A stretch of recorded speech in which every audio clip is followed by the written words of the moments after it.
Hi friends, it's Miss LaChance back again with the very last read aloud video of the summer where I sit down and I read Flora and Ulysses by Kate DiCamillo. Like I said, today we are going to be finishing up the book with chapters 63 through 68 and the epilogue at the very end. We just so happen to be at the climax of the story where the characters seem to be facing their biggest problem. So if you need a refresher, you can go ahead and watch my last read aloud video. But without any further ado, let's get started with chapter 63. The Illuminated Adventures of Flora and Ulysses by Kate DiCamillo. Chapters 63 through 68 and the epilogue. Chapter 63, Little Fishes. A squirrel flies in, said Dr. Measham. This I did not expect at all. It is what I love about life, that things happen which I do not expect. When I was a girl in Blundermeakin, we left the window open for this very reason, even in the winter. We did it because we believed something wonderful might make its way to us through the open window. Did wonderful things find us? Sometimes yes. Sometimes no. But tonight it has happened. Something wonderful. Dr. Measham clapped her hands. A window has been left open. A squirrel flies in the window. The heart of an old woman rejoices. Ulysses's heart rejoiced too. He wasn't lost anymore. Dr. Measham would help him find Flora. Also, Dr. Measham might make him a jelly sandwich. Imagine, said Dr. Measham, imagine if I had been sleeping, what I would have missed. But then, always and forever, I have been an insomniac. You know what that is? Insomnia? Ulysses shook his head. It means I do not sleep. When I was a girl in Blundermeakin, I did not sleep. Who knows why? It could be some existential terror related to the trolls, or it could be simply because I do not sleep. Sometimes there are no reasons. Often, most of the time, there are no reasons. The world cannot be explained. But I talk too much. I digress. I need to say to you, why are you here? And where is your Flora Belle? Ulysses looked at Dr. Measham. He made his eyes very big. If only there were some way to tell her everything that had happened. Flora's mother saying that life would be easier without her, the universe expanding, William Spiver's banishment, Flora's homesickness, the writing of his poem, the typing of the untrue words, the stone squirrel, the sack, the woods, the shovel.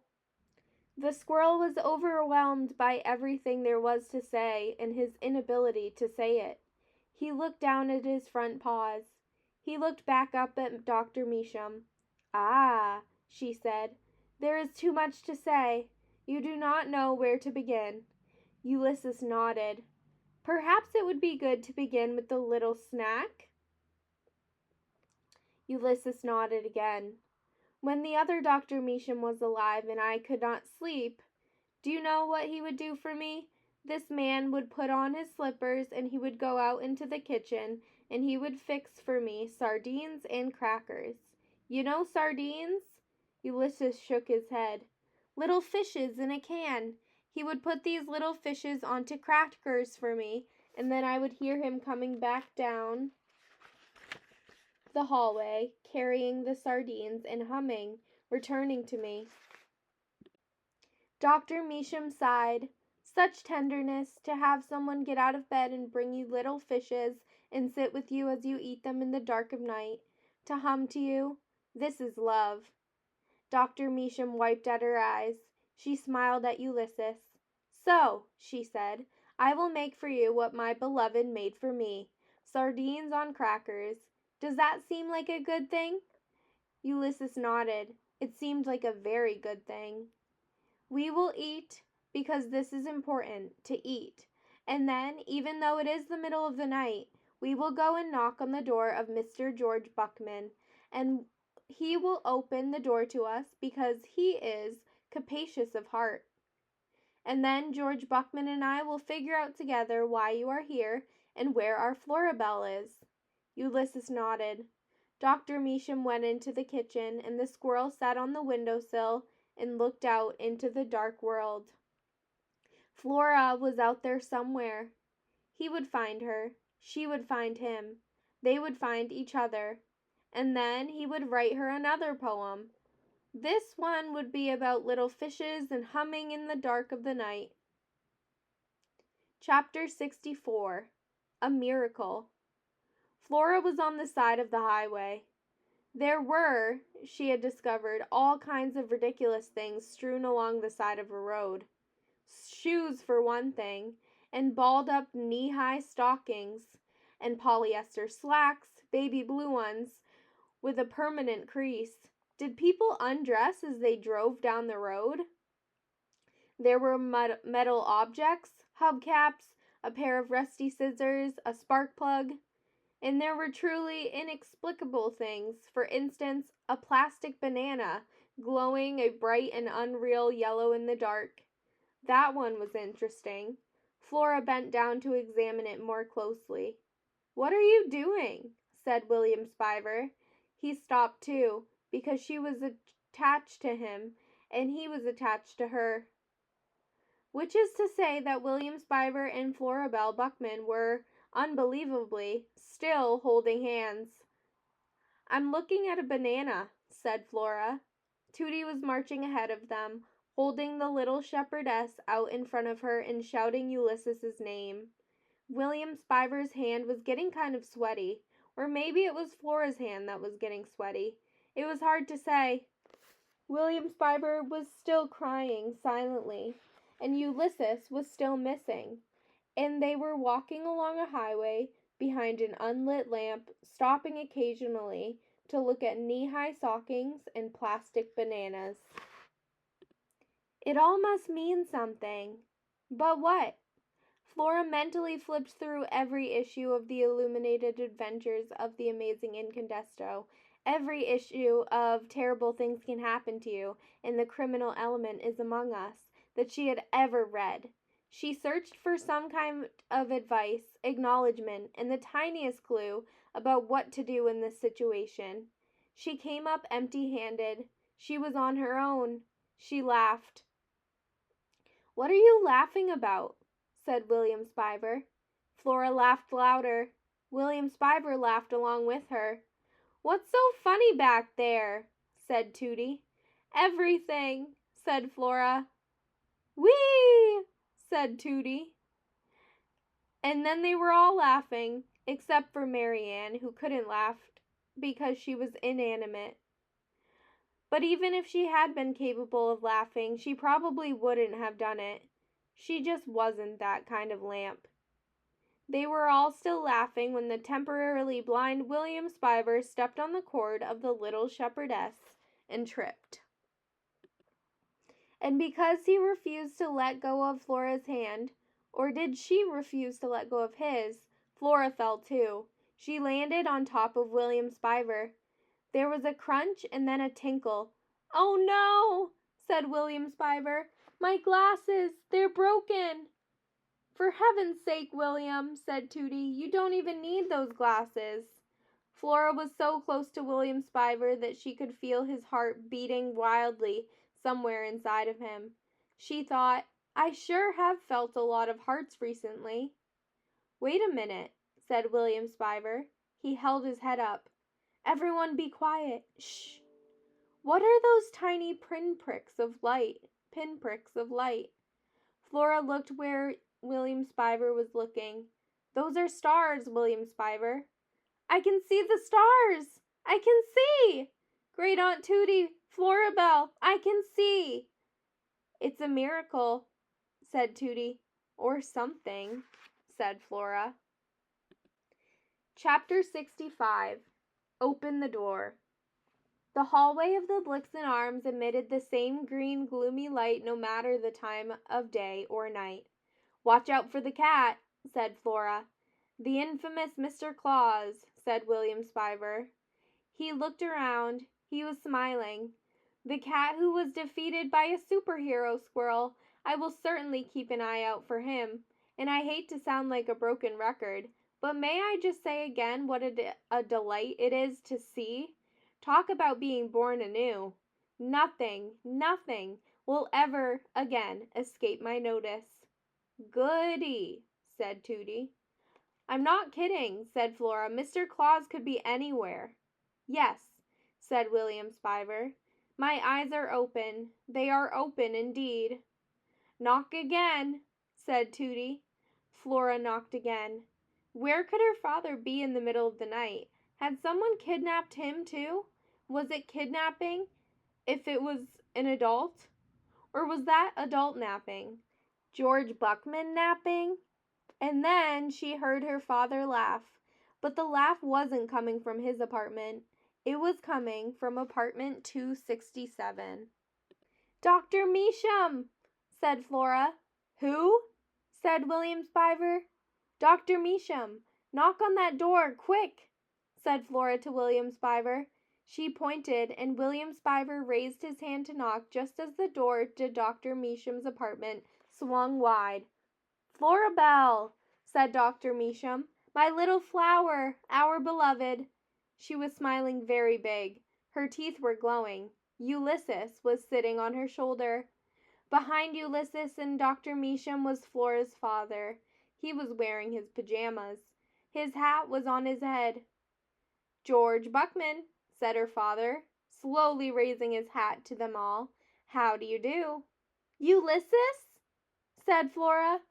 She said his name like a question, and he answered her.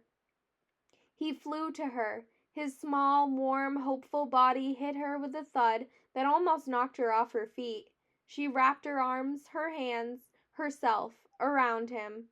"Ulysses," she said, "I love you." "So much happiness," said Dr. Measham. "This is how it was when I was a girl in Blunder Meakin. Like this. Always opening the door in the middle of the night and finding the face of someone you wanted to see. Well, not always.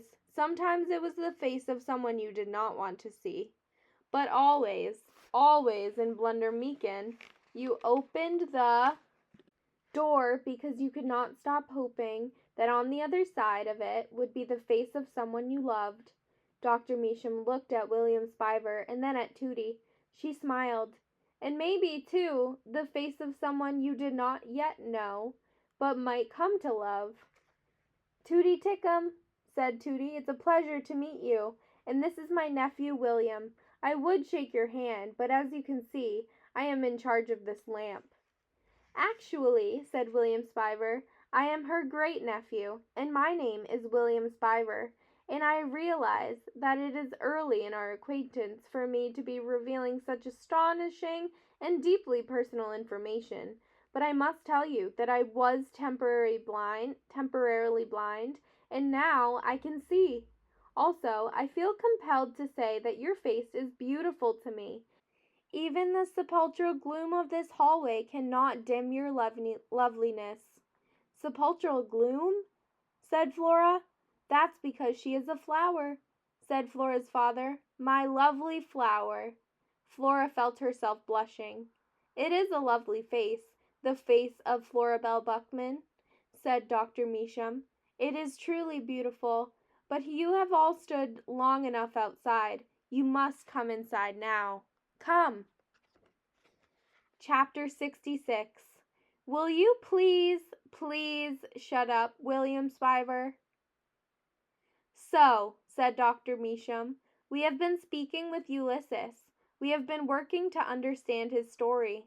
From what we have put together so far, it involves a shovel and a sack, and the woods, and a poem, and a giant donut," said Flora's father. Ulysses, sitting on Flora's shoulder, nodded vigorously. A distinctly fishy smell emanated from his whiskers. Flora turned to him. "Where's my mother?" she said. Ulysses shook his head. "Pop?" said Flora. "Where's Mom?" "I'm not certain," said her father. He adjusted his hat. He tried to put his hands in his pockets, and then he realized he was wearing pajamas and had no pockets. He laughed. Holy bagumba, he said softly. We need a typewriter, said Flora. Ulysses nodded. We need a typewriter so that we can get to the truth, said Flora. The truth, said William Spiver, is a slippery thing. I doubt that you will ever get to the truth. You may get to a version of the truth, but the truth? I doubt it, seriously. Will you please shut up, William Spiver? Said Flora. Shh, said Dr. Measham. Calm. You should maybe sit and eat a sardine. I don't want a sardine, said Flora. I want to know what happened. I want to know where my mother is. Just as she said these words, there was a bang, which was followed by a long, bone-chilling yowl, which was, in turn, followed by a very loud scream. What was that? Said William Spiver. That's Mr. Claus, said Flora. He's attacking someone. There was another scream, and then came the words, George! George! Uh-oh, said Flora's father. It's Phyllis. Mom, said Flora. Ulysses tensed. He dug his claws into Flora's shoulder. Flora looked at him. He nodded. And then Flora's father was running out the door, and Flora was behind him, and William Spiver was behind her. Another of her mom's screams echoed down the hallway. George! George! She shouted. Please tell me that my baby is here. Flora turned and said to Tootie, Bring the lamp. She's worried about Mary Ann. There was another scream. It was time, again, for the squirrel to vanquish a villain. It was time for Ulysses to rescue his arch nemesis. I'm on it. I'm bringing the lamp. George! Who will prevail? Who will be vanquished? Please, George, tell me that Flora is here. Me? Thought Flora. She's here, said Flora's father. Flora's mother started to cry. Everyone needs to calm down, said Tootie. I've got it. She waded into the fray and whacked Mr. Claus over the head with Mary Ann. The cat fell to the ground, and the little shepherdess, as if she were astonished by her own act of violence, crumbled. Her face, her beautiful, perfect pink face, broke. There was a tinkle and a crash as the pieces of Mary Ann's head hit the floor. Oops, said Tootie. I broke her. Uh-oh, said Flora. But her mother wasn't looking at the lamp, or what was left of the lamp. She was looking at Flora. Flora, her mother said. Flora, I went home and you weren't there. I was terrified. Here she is, said William Spiver. He gave Flora a little shove toward her mother. Here I am, said Flora. Her mother stepped over the pieces of the broken little shepherdess. She took Flora in her arms. My baby, said her mother. Me? Said Flora. You, said her mother. Chapter 67. The Horsehair Sofa. Flora's mother was sitting on the horsehair sofa. Flora's father was sitting next to her. He was holding her hand, or she was holding his hand. In any case, her mother and father were holding on to each other. Dr. Measham was putting alcohol on Flora's mother's bites and scratches. Ouch! Ouch! Ow! Said Flora's mother. Come, said Dr. Measham to Flora. She patted the horsehair sofa. Sit down, here, beside your mother. Flora sat down on the couch and immediately started to slide off it. Was there a trick to sitting on the horsehair sofa? Because she certainly hasn't mastered it. And then William Spiver sat down beside her so that she was wedged in between her mother and him. Flora stopped sliding. And I went up to your room, said Flora's mother. I climbed the stairs to your room and you weren't there. I was out looking for Ulysses, said Flora. I thought you had kidnapped him. It's true, confessed her mother. I did. Ulysses, sitting on Flora's shoulder, nodded. His whiskers brushed her cheek. I wanted to make things right somehow. I wanted to make things normal, said Flora's mother. Normalcy is an illusion, of course, said William Spiver. There is no normal. Hush up, William, said Tooty. And then I returned, and you weren't there, said Flora's mother. She started to cry again. I don't care about normal. I just wanted you back. I needed to find you. And here she is, Mrs. Buckman, said William Spiver in a very gentle voice. Here I am, thought Flora, and my mother loves me. Holy begumba. And then she thought, oh no, I'm going to cry. And she did cry. Big, fat tears rolled down her face and landed on the horsehair sofa and trembled there for a second before they rolled off. You see, said Dr. Measham. She smiled at Flora. I told you. This is how it is with this sofa. Mrs. Buckman, said William Spiver, what is it that you are holding in your hand? What is that piece of paper? It's a poem, said Flora's mother, by Ulysses. It's for Flora. Look at this, said Tooty. They all turned and looked at Tooty. She was standing by the headless Mary Ann, who was plugged in and shining. It still works. Isn't that something?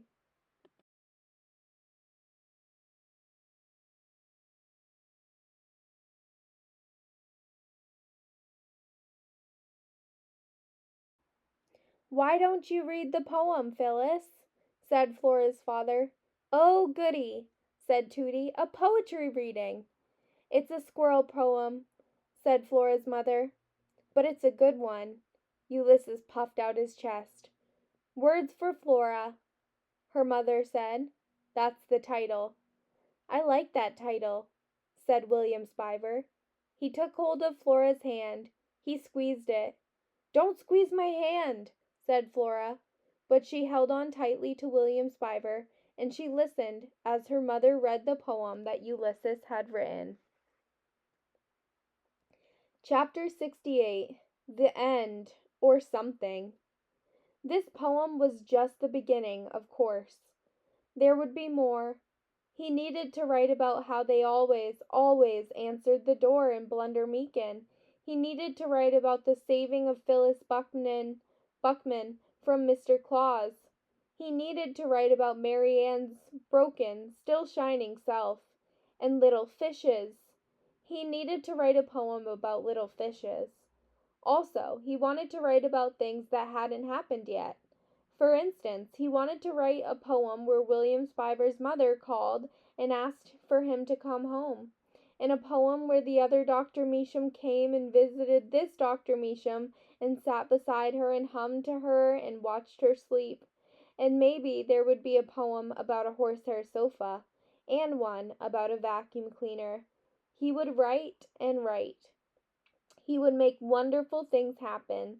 Some of it would be true. All of it would be true. Most of it would be true. Ulysses looked out the window and saw the sun glowing on the horizon. Soon it would be time to eat. A wonderful thought occurred to the squirrel. Maybe there would be donuts, giant donuts, for breakfast. Epilogue.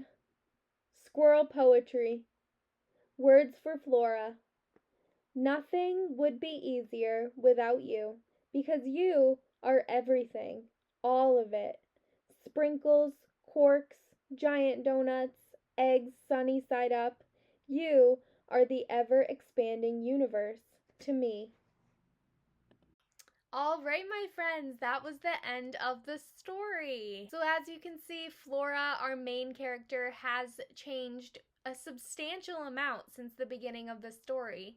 In the beginning, she wasn't one to express her emotions, and now she's finally expressing her deepest emotions and feelings with her family and friends. Her relationship with her parents has also changed from being quite strained to being one where they can open up with one another. I just love this book and I love the ending. And of course, the story ends with Ulysses sharing to Flora in a poem that everything in his ever-expanding universe is all about her, which is very sweet. Thank you so much for watching these videos this summer. I hope you enjoyed this book as much as I did. And I also hope that you have a wonderful rest of your summer. There's still a lot of summer to go. I cannot wait to see each of your smiling faces in the fall. Once again, thank you for watching. Bye, friends.